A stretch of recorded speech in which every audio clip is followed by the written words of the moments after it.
नमस्कार दोस्तों, आप सभी का बहुत बहुत बहुत स्वागत है टॉपर गुरुकुल में। आज की इस प्रॉपर वीडियो में मेरे भाई, मेरे दोस्त, मेरे हमसफर हम करने वाले हैं प्रश्नावली 1.1 का प्रश्न क्रमांक 6। चलो देखते हैं आखिर हमारा प्रश्न क्रमांक 6 हमसे क्या कहना चाह रहा है। प्रश्न क्रमांक 6 का कहना है, व्याख्या कीजिए कि 7 गुणित 11 गुणित 13 प्लस 13 और 7 गुणित 6 गुणित 5 गुणित 4 गुणित 3 गुणित 2 गुणित 1 प्लस 5 भाज्य संख्याएं क्यों हैं।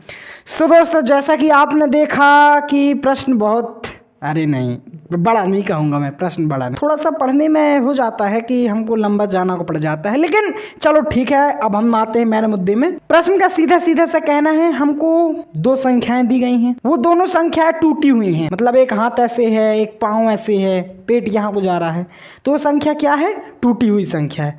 अब टूटी हुई संख्या को हमको बताना है, कारण देना है सवाल को कि ये दोनों संख्या भाज्य संख्या हैं। अब समझिए ध्यान से। पहली बात तो हमको व्याख्या करनी है। किस चीज़ की व्याख्या करनी है? व्याख्या हमको करनी है दी गई संख्या की। कौन कौन सी संख्या? जैसे पहली संख्या ये है और दूसरी संख्या ये है। अब इधर पास क्वेश्चन में क्या है कि क्रमांक इस प्रकार से नहीं दिए, तो एक चीज़ तो आपकी क्लियर हो गई कि क्रमांक ये मैंने अपने से लिए हैं। ठीक है, ये क्रमांक मैंने अपने से लिए हैं। तो पहला हमारा क्रमांक और पहली हमारी संख्या है वो है 7 गुणित 11 गुणित 13 प्लस 13। हमको सिद्ध करना है कि ये दोनों जो संख्या हैं ये कैसी संख्या है? भाज्य संख्या है। अब समस्या इधर पास ये खड़ी होती है कि जब तक हमको पता नहीं होगा कि भाज्य संख्या क्या है तो हम डायरेक्ट भाज्य संख्या नहीं कह सकते। इसके लिए हमने क्या किया है कि आपको भाज्य संख्या के लिए थोड़ा सा बता दिया है। जो संख्या स्वयं और एक के अलावा अन्य संख्या से भाजित हो जाती है, कौन सी संख्या कहलाती है? भाज्य संख्या कहलाती है। अब भाजित होने का क्या मतलब है मेरे भाई? भाजित होने का मतलब है भाग चला जाना। ध्यान देना, जैसे 4 एक कौन सी संख्या है? भाज्य संख्या है। अब क्यों है भाज्य संख्या? क्योंकि 4 में 2 का भाग जा रहा है, 4 में 2 का भाग जा रहा है, 4 में 4 का भाग जा रहा है, 4 में 1 का भाग जा रहा है। तो देखो, 4 में स्वयं के अलावा अन्य संख्या का भी भाग जा रहा है। स्वयं का मतलब खुद, जैसे मैं अपने आप को थप्पड़ मारूं तो मैं खुद को काट रहा हूं, ऐसे ही 4 यदि अपने आप को काट रहा है, 4 को 1 काट रहा है और 4 को 2 भी काट रहा है, 4 को 2 भी काट रहा है। एक और उदाहरण ले लो, 10। अब 10 एक क्या है? भाज्य संख्या। क्यों है? क्योंकि 10, पहली बात तो 10 से इसमें 10 में भाग चला जाएगा और 10 में 1 का भाग भी चला जाएगा, लेकिन 1 और 10 के अलावा 10 में 2 का भाग भी जा रहा है, 10 में 5 का भाग भी जा रहा है कि नहीं? हाँ या ना मैं जवाब दो जल्दी। तो ऐसी संख्या क्या कहलाती है? भाज्य संख्या कहलाती है। जैसे 155 में 5 का भाग पूरा जा रहा है कि नहीं? और 155 में 155 का भी भाग जा रहा है, 155 में 1 का भी भाग जा रहा है। तो 155 में स्वयं और 1 के अलावा अतिरिक्त संख्या का भाग जा रहा है, इसलिए ये कौन सी संख्या हो गई? भाज्य संख्या हो गई। क्लियर हुआ भाज्य संख्या का फंडा। अब देखो, ये जो संख्या है, जैसे 4 हो गया, 4 का गुणनखंड का बनेगा 2 गुणित 2 गुणित 1। 10 देख लो, 10 का क्या गुणनखंड बनेगा? 2 गुणित 5 गुणित 1। तो इनमें क्या है? गुणनखंड बन रहे हैं और हमको डायरेक्ट संख्या ना देके गुणनखंड वाली संख्या दे रखी है। संख्या डायरेक्ट नहीं दी पूरी, हमको गुणनखंड वाला रूप दे दिया है। तो हमको इस गुणनखंड को सॉल्व करके बताना है कि दी गई संख्या कौन सी संख्या? भाज्य संख्या है। जैसे ये वाली संख्या आप देख लो, पहली संख्या देख लो। अब प्रॉब्लम इधर पास क्या है? प्रॉब्लम है कि लास्ट में हमको प्लस 13 दे दिया गया है, तो हम एकदम मुंह में तो कह नहीं सकते कि नहीं ये भाज्य संख्या है। क्यों? क्योंकि लास्ट में प्लस 13 दिया गया है। अब देखना ध्यान से, यदि मैं 7 का गुणा 11 में करूं, 11 का गुणा 13 में करूं, तो 100 में से 95% हो सकता है कि भाज्य संख्या आ जाए, 5% हो सकता है कि अभाज्य संख्या आ जाए, लेकिन हमने इधर पास प्लस 13 को छोड़ा। अब इनका गुणा जब हमने किया तो जो संख्या आई उसमें हमने प्लस 13 जोड़ दिया और आ गई हमको अभाज्य संख्या। तो हम कह नहीं सकते ना कि दी गई संख्या भाज्य संख्या, नहीं कह सकते। क्यों नहीं कह सकते? क्योंकि लास्ट में प्लस 13 दिया गया है। सेम कंडीशन दूसरी वाली संख्या में है, इधर पास लास्ट में प्लस 5 दे दिया गया है। तो हम पूरी संख्या को गुणा कर भी लें, भाज्य संख्या ले भी आए, लेकिन ये जो प्लस 5 है ये हमारा पूरा एकदम आटा गीला कर देगा, रोटी नहीं बनाने देगा ये। समझ गए? इतनी बात समझ में आई। घोड़ा वाली नहीं, आटा वाली बात की मैं बात नहीं कर रहा, ये वाली बात कर रहा, नहीं तो आप लोग घोड़ा समझने लगो। चलो ठीक है, अब हम प्रवेश करते हैं सवाल में। ठीक है, सो दोस्तों रेलगाड़ी के जैसे अब हम अपनी स्पीड पकड़ने वाले हैं, तो अपनी अपनी जो पेटियां उसको बांध लो।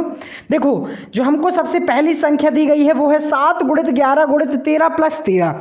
अब ध्यान देना, मेरी बातों का बुरा मत मानना, थोड़ा सा अपने दिल में लेना।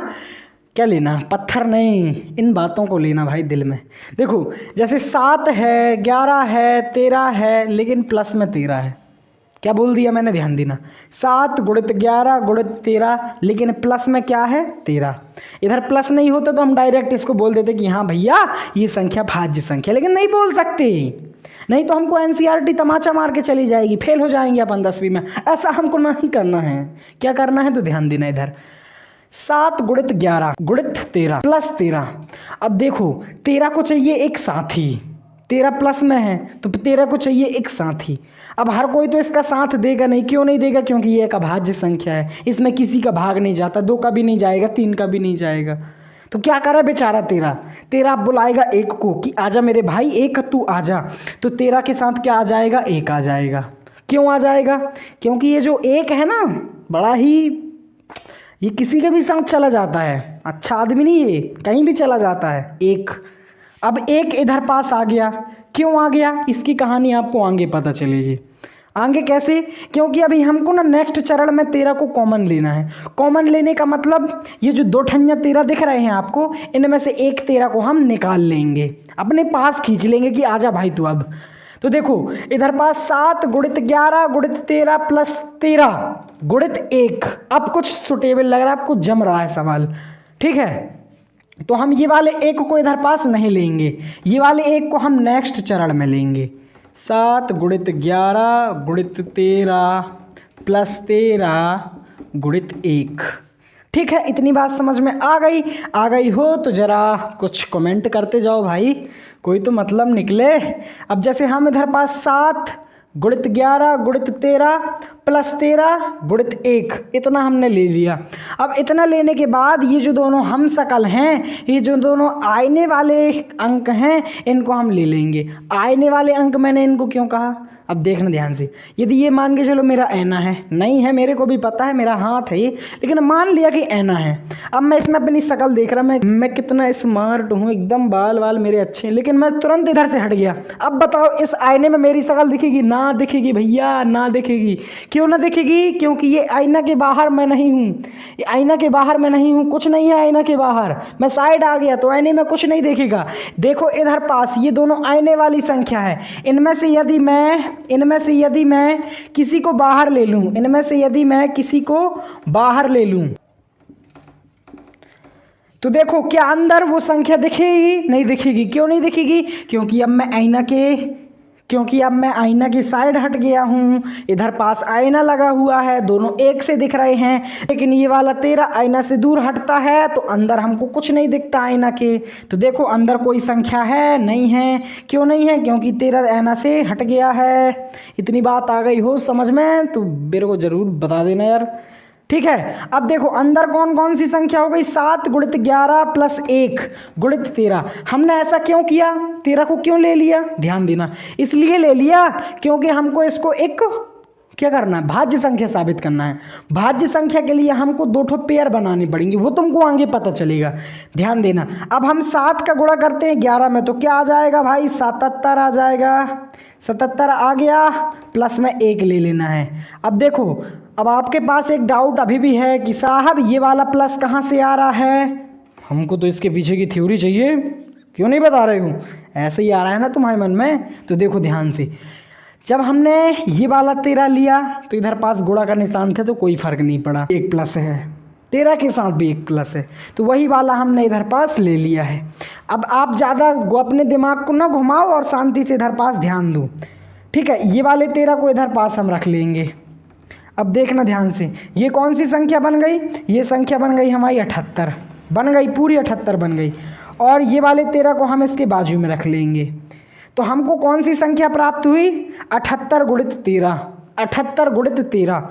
अब देखो इनका जब गुणा करोगे इनका जब गुणा करोगे तो एक ऐसी संख्या आएगी जो 13 से भी कट जाएगी, जो 78 से भी कट जाएगी।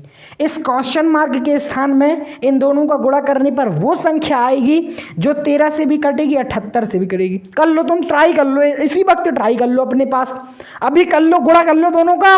गुणा करने के बाद देखो कि क्या वो 13 से कट रही है, 78 से कट रही है। ना कटे ना तो दोबारा वीडियो मत देखिए भैया, ना देखना, एक बार करके तो देखो। जो संख्या इधर आएगी ना इन दोनों को गुणा करने में, वो काट देगी, मतलब 13 उसको काट देगा, 78 उसको काट देगा। गारंटी ले रहा हूँ भैया, वापस करके दूंगा, रिप्लेस करके दूंगा। चाइना मॉडल नहीं बेचते अपन लोग, ठीक है। अब ध्यान दो, अब ध्यान दो, अब असली राइवलरी चालू हो रही है, अब असली राइवलरी चालू हो रही है। अब हमने इस सवाल को ऐसे मोड़ में लाके खड़े कर दिया है जहां पास अब हमको केवल एक सुंदर सी प्यारी सी लाइन लिखनी है। कौन सी लाइन लिखनी है, ध्यान देना। अब देखो वो लाइन क्या है, ध्यान से देना, मन में बैठाना, रटना नहीं, रटोगे तो हम फिर नहीं ध्यान देंगे तो वाले पर। देखो लास्ट लाइन है हमको, अतः यह संख्या भाज्य संख्या है क्योंकि ये 13 से भाज्य है। ठीक है, इतनी सी बस, यही अपना ये जो पहला पार्ट है समाप्त हो गया, प्रथम अध्याय समाप्तम।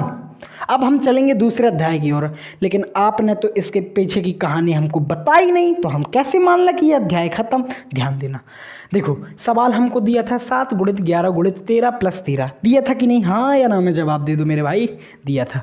तो इधर पास हमने चक्कर चलाया कि अरे यार इसको हम पूरा सॉल्व करेंगे, इससे अच्छा थोड़ा सा दिमाग, अपने जो दिमाग के घोड़े होते हैं उनको दौड़ाया जाए। क्या करें हम, इधर पास प्लस में जो 13 है इसके साथ गुणित में 1 ले लें। 1 इसलिए ले लें क्योंकि हम 13 को बाहर निकाल सकें। 13 को बाहर निकालना है तो कोई ना कोई संख्या हमको साथ में चाहिए, तो हमने 13 के साथ गुणित में 1 ले लिया। 13 के साथ और कोई गुणित में आ भी नहीं सकता, नहीं आएगा, करके देख लो तुम, नहीं आएगा। तो दोनों 13 1 से हो गए, दोनों 13 1 से हो गए, तो हमने 13 को उठाया कि तेरी कलर पकड़ी, बाहर कर लिया। बाहर करा तो हमने 13 को देखा कि इधर पास गुणित में आ गया 13। क्यों आ गया गुणित, क्योंकि इधर पास भी गुणित में है और ये वाला रूप भी पूरा गुणित के रूप में बन गया है। तो हमने इसको निकाल लो, भैया बाहर कि तू आजा, बाहर आजा, तेरे को देख लेंगे। अब जैसे 13 बाहर आ गया तो अंदर हमारी संख्या बन गई 7 गुणित 11 प्लस 1 गुणित 13, ये संख्या बन गई। संख्या बनने के बाद जो संख्या कोष्टक में है और जो संख्या बाहर है, तो हमको कोष्टक वाली संख्या को पूरी हल कर लेनी है। करो भैया, हल करो इसको। हल किया तो अंदर आया 77 प्लस 1 गुणित 13, ये संख्या आ गई ना, इसका 7 का उड़ा हुआ ना 11 में, इधर प्लस में 1 कर दो, ये कर दिया। अब 77 में 1 जुड़ गओ भैया, 1 का है नहीं, मैं नहीं रहूँगा अलग, किसी के साथ अलग नहीं, मैं आजा मेरे साथ, लग गया, गले लग गया 77 के, तो क्या बन गई 77, 78 बन गया। अब ये वाला 13 इधर पर सिंगल रो रहा था कि मेरे को जाना है, तो ये वाला 13 आ गया इधर पास। अब देखो इन दोनों को जब आप गुणा करोगे तो कोई संख्या प्राप्त होगी, प्राप्त तो हो ही करेगी। अब ये जो क्वेश्चन मार्क के स्थान में जो संख्या आएगी वो संख्या 13 से भी कट जाएगी और 78 से भी कट जाएगी। तो ये संख्या कौन सी संख्या हो गई, भाज्य संख्या हो गई। 13 हमारी नेक्स्ट संख्या आ गई। तो इधर पास इतना क्लियर हो गया कि जो संख्या आएगी वो भाज्य संख्या है। तो ज़्यादा हम झोले के अंदर हाथ न डाल के ऊपर ही से समझ लिए कि नहीं भाई इसके अंदर तो गेहूं है, तो हमने लिख दिया कि अतः यह संख्या भाज्य संख्या है क्योंकि ये 13 से भाज्य है, क्योंकि जो संख्या आएगी वो 13 से भाज्य हो जाएगी। इस प्रकार से प्रथम अध्याय को हमने खत्म किया। इसका दूसरा पार्ट, इसका दूसरा अध्याय क्या कहता है, ध्यान देना।